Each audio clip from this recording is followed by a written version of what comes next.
This is Poop Slinger, one of the most rare PlayStation 4 games in existence. Or is it? A publisher known as Limited Rare Games shows up out of nowhere right before April 1st.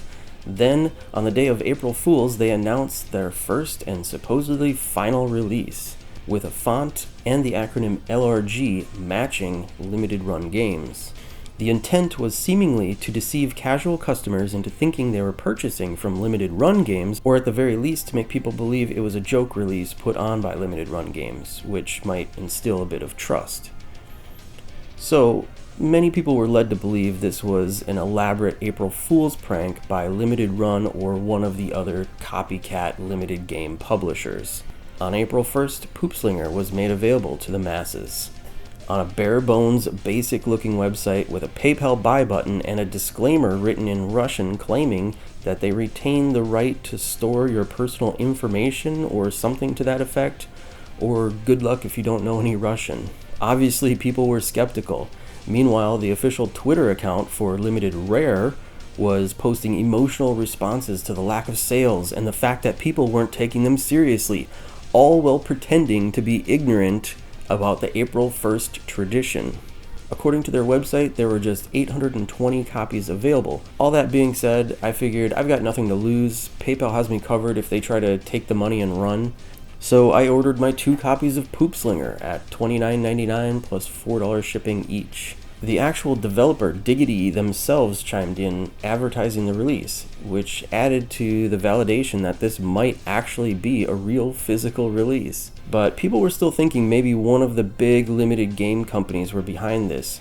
Limited Run Games' Josh Fairhurst repeatedly told people they are not affiliated, to the point of frustration, and at one point even made a statement recommending people not to trust or buy this release. But briefly after this went on sale, something happened, which to me made it pretty obvious that no reputable limited game company was behind this.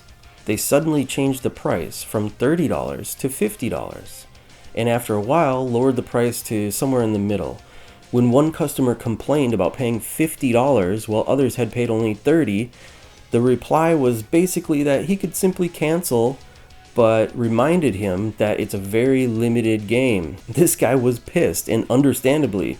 This isn't the way a reputable business treats its customers, not even for an April Fool's prank. Because of the sheer number of complaints, the developer Diggity even released a statement about this. Apparently, it was in the contract they had with Limited Rare that the price could be changed at any given time. At this point, tension was high. Almost nobody knew what to expect. Everyone had a different idea about what was going down. Then the unexpected happened. After sales being live for mere hours, Limited Rare Games was now apparently bankrupt. Just like that. Claiming the creditors now owned the remaining inventory, but sold copies would eventually ship. According to Limited Rare, they had sold only 84 copies. And then we wait and wonder, what the heck is really going on here? If it is a joke and we're all going to get our money back later, then it's just a terrible joke that holds your money hostage.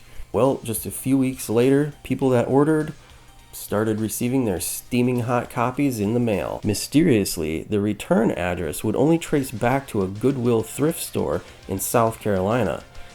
It kind of seems like the publisher is going to great lengths to mask their identity. Just 84 copies of Poop Slinger out in the wild. Well, that certainly would make for an expensive game on the collector's market. And sure enough, copies of the game are currently trading for around $500 on eBay. But, you know, this whole story is pretty wild, and I wasn't born yesterday. You don't suddenly go bankrupt on the first day of sales, and you don't reveal your business and first release on April Fool's Day. This was most likely a staged self-sabotage in order to create demand for the game and increase its value. But the problem is, what happens from here? My guess would be that they trickle the remaining copies out slowly to maximize profits. But the truth of it is, none of us really know what the true intentions of Limited Rare Games are. Perhaps they have too much money and just wanted to play an expensive prank. Maybe it's a long-term investment plan with the cases sealed away in a warehouse for decades. Or maybe they'll simply destroy the remaining inventory. And so, unfortunately, we really don't know with 100% certainty that we'll ever see the remaining copies of this game come to light. Someone buying this game for $500 today is taking a really big gamble. It could be worth thousands later, or under 100. The fate of the valuation is up in the hands of whoever's holding the remaining copies. To complete collectors out there, good luck. We are now in the wild west of video game collecting, where anyone can pay $3,000 to the ESRB and $10,000 to Sony to game the market. All of this fuss over a simple $5 poop game.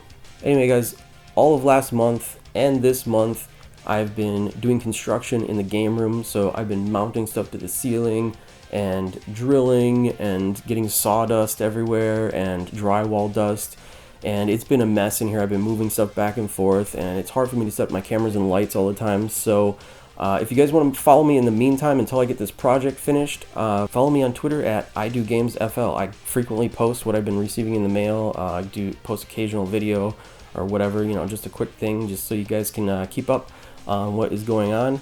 Alright guys, thank you for watching. Until next time, I'll see you later.